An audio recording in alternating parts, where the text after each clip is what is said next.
আমাদের যে যিনি প্রশ্ন করেছে তাকে ধন্যবাদ।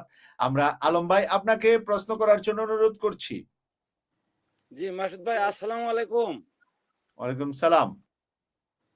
ভাই আমার কথা হলো স্যারের কাছে যে এরশাদ বিএনপির নেতা, ওনাকে যে মেয়র ঘোষণা করা হলো, এখান থেকে কি আপনার আওয়ামী লীগ সরকারকে সবগুলো ভোট বৈধতা দেওয়া হলো না? এটা কি আপনার সরকার রাজনৈতিক দলগুলোর কাছে ছোট হলো না?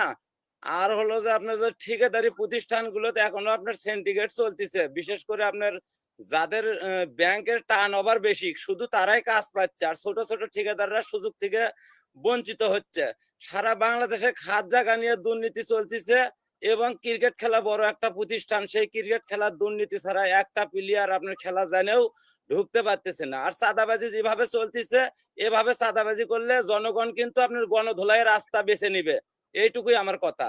আসসালামু আলাইকুম। জি, আপনার কথার উত্তর দিচ্ছে আমাদের সম্মানিত অতিথি। দুর্নীতির বিরুদ্ধে, চাঁদাবাজির বিরুদ্ধে আমাদেরকে ব্যবস্থা নিতে হবে। আর আইন আদালতের ব্যাপারে কোনো মন্তব্য করলে কন্টেম্প্ট অফ কোর্ট হয়ে যাবে, আদালত অবমাননা হবে। আদালতের রায়ের ব্যাপারে আমরা কোনো বক্তব্য না করাই উচিত। আর দুর্নীতি, লুটপাট, অবিচার, অত্যাচার, চাঁদাবাজি এগুলোর বিরুদ্ধে আদালত ব্যবস্থা নিতে পারে। আমার মনে হয় আদালত স্বাধীন আছে, এবং যা সরকারেরও দায়িত্ব আছে, জনগণের দায়িত্ব আছে, রাজনৈতিক দলগুলোর দায়িত্ব আছে। বিশেষ করে বেশ কিছু রাজনৈতিক দল এবং বিএনপি প্রধান একটা দল, তারা অনেক দলের নেতার বিরুদ্ধে অ্যাকশন নিচ্ছে, ব্যবস্থা নিচ্ছে।